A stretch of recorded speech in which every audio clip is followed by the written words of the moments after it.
lantaran hebatan hees puasa teh di akhir zaman kiamat dibanding jeung bentak gedean kene ganjaran si eta dibandingkeun jeung nu hudang ti isuk nonton TV bae. Terus datang ke lohor nonton TV dadak ka asar atawa aki-aki aya nonton TV benteu ngan cicing di hareupeun jalan ai leungeun mah nyekelan tas bae ai mata kasih embah blon dah.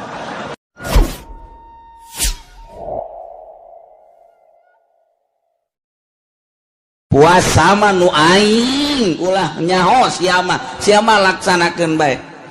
Urusan ganjarana aing nu bakal mereka sia wa ana ajzidi teu dijelaskeun sabaraha derajat teu dijelaskeun ulah hayalnya pokona mah sia mah puasa bae tah mah nu aing nu bakal males na sia mah puasa bae kajeun hees bage subuh hudang maghrib no problem. Asana hees kabeh mah lantaran hebatan hees puasa teh di akhir zaman kiamat dibanding jeung bentak modelan kene ngees tah bahasa Tangerang ngees tah perkaleran ngees di kita hees ge mung ngees bae eta bahasa ulah dileungitkeun tah asli penduduk pedalaman Tangerang eta ngees. Aduh. Tah ieu dibandingkeun jeung hudang hebatan kene hees bareup bada subuh hudang zuhur teu make salat rawatib acan sunah teu make geus wudu bari rada peureum saeutik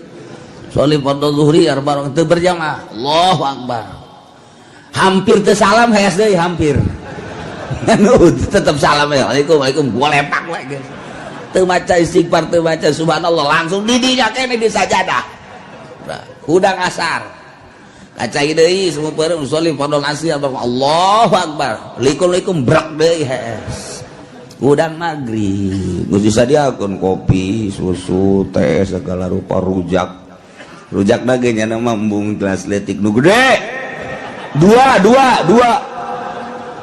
wah jasa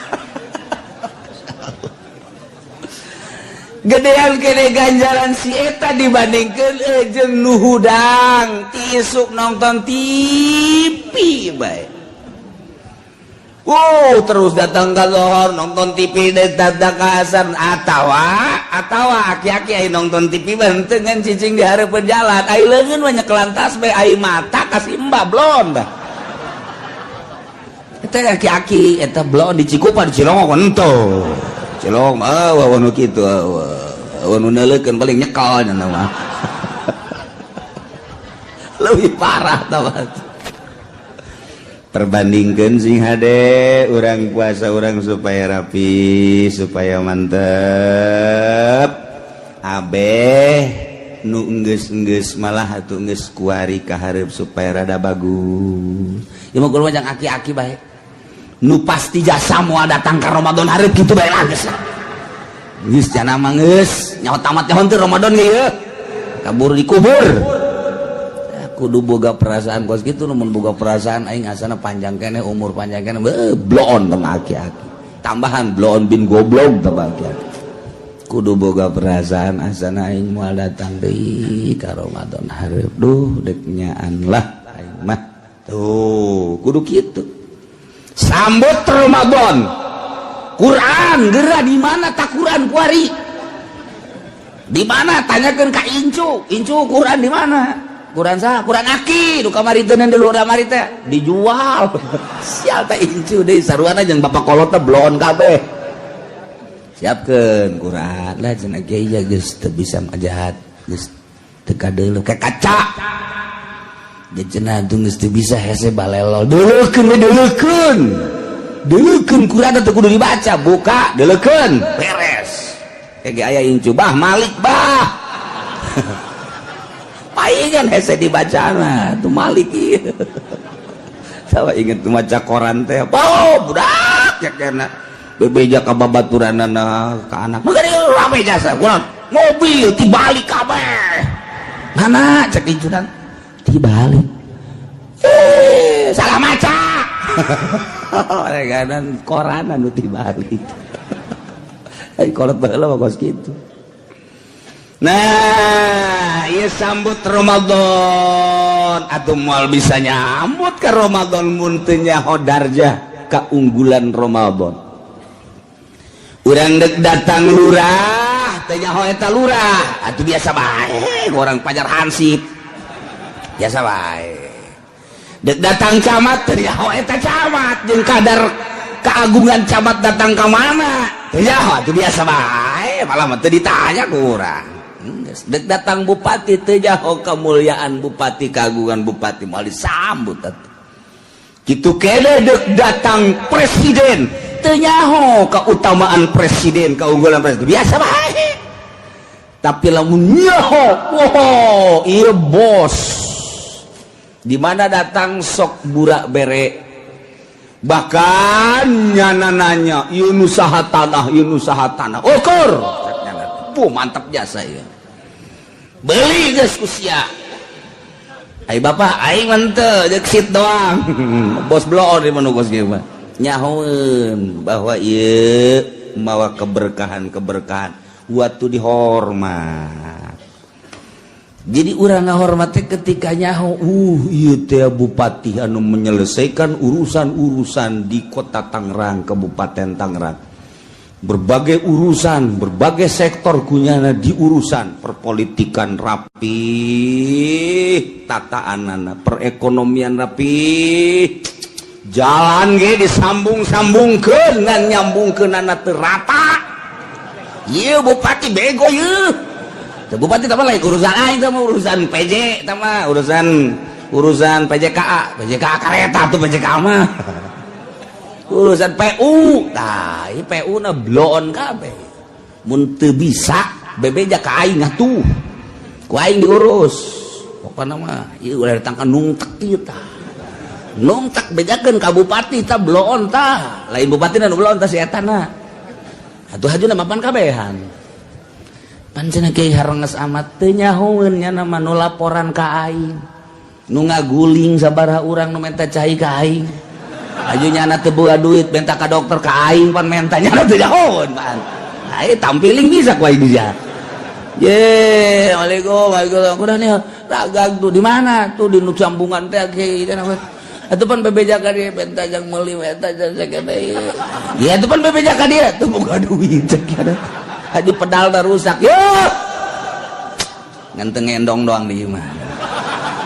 mantap aing ngabejaan ge kos gitu. Terpercaya didatangkan ku aing jelema tah ditengetkeun dicekal ieu sia orang mana orang anu ieu sia orang anu lain saurang lamun itu terpercaya beusi bupati terpercaya tah rakyat sia tah bego beureuh deula itu nyana ti loka jalan apa ka mana sih leuleumpanganna ka Bandung bae tah naon sambungan rapihan rakyat leutik ieu nu ngaguling loba jasa santri aing aya nu ngaguling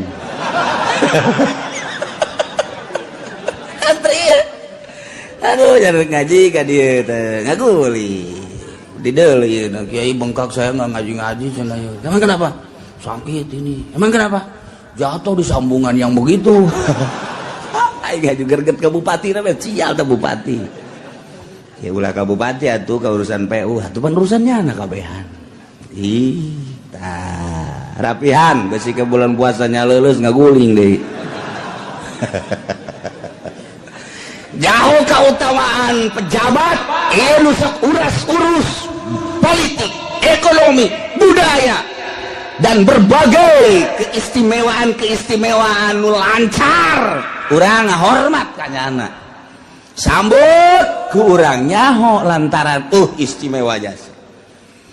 teh Bung Karno mah digogorengnya tetap bagus bae heran berbagai sektor ngagogoreng Bung Karno niatan nu lurus tetap telas ku digogoreng Bung Karno teh mantep bagus bae geus puguh ku bangsa birokrat mah digogoreng geus PKI lah laras tetep bae unggul bae menang satan unggul kana Allah lawan ku sia Bung Karno moal bisa kajen kuku mah lantaran niatanana mulus ka rasa ku urang kabehan geus dicerita gorengkeun Bung Karno PKI keun dan lain sebagainya bagus bae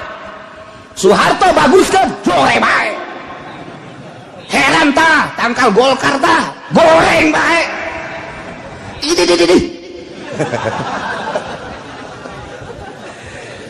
aduh Haji Pudoli asup Golkar deh benar beres cek Pudoli ente aing mah duitna doang hakur doang yang Haji Pendi lah teu bareres nah iya sambut deuk kumaha nyambut da kanyahokeun heula keistimewaan Ramadan aya naon di bulan Ramadan hingga haram ka neraka berarti lain lalawara nah urang mah pokona sambut Ramadan ke bakal dicaritakeun minggu hareup cari bakal syukur aba-aba doang ya minggu hareup urang nyaritakeun kautamaan Ramadan syarat rukun puasa ieu mah siap-siap ke minggu hareup urang penutupan pengajian ngebahas tentang Ramadan. Waduh ngabesan sial jasa aing ngabesan ya ha coba nyana beratan ke Ramadan tak beratan ka ngabesan coba aja iya cerita bahwa ke urang minggu hareup urang ngabahas tentang Ramadan kadar keunggulan Ramadan kumaha sehingga urang bisa ngahormat ke bulan suci Ramadan hingga ku ngahormatna mapag bunga di papag Ramadan haram ka neraka mata kemun aya jelema bunga jasa deuk datangna Ramadan sehingga kunyana di papag hayal gegeuraan datang Ramadan 5 poe deui ka Ramadan paeh surga lantaran geus bunga jasa dek datang Ramadan can kaburu Ramadan datang nyana ku ngahormat ka hormatna mapag bulan Ramadan paeh 5 poe deui surga nah maningan paeh ta memeh Ramadan maningan datang ka Ramadan cak aja pene puyeng aingnya kan asana model nu kolot mending paeh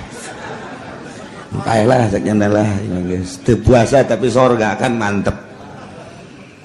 aduh tetep atuh paeh mah janu Allah yuhyi wa yumiit eta mangan sakadar deuk datang ka mana urang mapag kedatangan bulan suci Ramadan tanyakeunlah ka diri urang aing si bunga dan teh deuk datang Ramadan jamongan awak sia mah ku tolol-tolol teuing eueuh bunga teh sia mah lapar cakeuna nyawa sorangan pan beuteung teh teu kuat asal datang ka jam 11 bae hajuna rapet beuteung ju batak kiceup teh didinyana doang tah aing mah teh nu teu kuat teh tah aduh mangkani keistimewaan puasa mah makin lapar makin gede ganjaranna makin dahaga makin hebat ganjaran Ramadan lamun teu ngarasa lapar teu ngarasa dahaga leutik ganjaranana jadi kudu karasa lapar da aya teu karasa lapar teu karasa dahaga mah atuh berarti kos teu puasa kan ieu mah karasa ngangkat ge ngangkat leungit kuna aing puasa teu kuat ya saya pulpen kudu alan tama lain puasa gering tama tah makin karasa lapar jeung dahaga makin perhatian gede sedengkeun niatan puasa teh aya nu ngambelan malaikat pan malaikat teh aya malaikat raqib aya malaikat atid malaikat raqib belah katuhu malaikat atid belah kenca mayal fizu min qaulin illa ladai raqibun atid tugasnya nuliskeun raqib nuliskeun nu bagus-bagus atid nuliskeun nu goreng-goreng geus pada nyaho teh mah ieu mah aya satu pertanyaan Ari eta nu zikir di jero hate ditulis apa teu pantamat teu kadenge teu kacarita. Urang mun ditanya kos gitu mal bisa jawab. Nyahonya. Jadi nu diomong nu ditulis we pagawean nyata jeung omongan. Nah, nu zikir khofi aulia para aulia Allah, para sholihin pan nya mah di jero hate. Cicing besungut nama balem matana kadang perem tapi kan jero hatena zikir ka Gusti Allah tah eta tak katulis tante ku malaikat tah eta lalu jadi permasalahan cek saulama henteu lantaran tamat teu kajahoan ku malaikat cek saulama tulis ditulis kumaha ditulis bae tetep nyana nulis naonna nulis aambean malaikat hate urang teh teh kajem teuing teu ngomong sungut kaambe ku malaikat mun Quran kaambe Quran mun sholawat kaambe sholawat mun zikir kaambe zikir niatan ge di jero hate mun niatan ibadah langsung kaambe ku malaikat mun niatan maling hangru malaikat hangru amat deh. Nah Ki Haji boga SMS-an jeung jahe wow pahit ieu mah pahit cek malaikat pahit amat sih Ki Haji kolot-kolot kaambe tak ku malaikat hate urang teh niatan nu bagus di jero hate teh kaambe ku malaikat nu mantak kurang kumaha kiai ilmuna hebat jasa mun nyaritakeun tafsir nyaritakeun hadis usul fikih wow hebat jasa alatna luar biasa tapi teu ngeunaheun didengekeun anak kunaon eta kaambe ku malaikat lain ngaji golkar cak malaikat bau golkar bau PDI jerona, bau PKB jerona, bau organisasi kaambe ku malaikat lain ngaji tapi bau kepentingan kamu jitu ngajina tetap teu geunaheun ka degeuna sebab niatana lain deuk ka Allah lempengkeun bukakeun hate bersihan bulat dikaawahkeun pertama diri aing nu deuk ka Allah dua batur deuk laluturkeun deuk los pokona mah iman ka Allah bae cek malaikat ieu mah seungit ye mesengit ieu beda ye. Waduh barang dibere ku bupati rada bau ya. Rada bau. Waduh pilpres gede berena bau bentak ieu ye. Bau bentak geus meunang can pod bau ieu mah ye.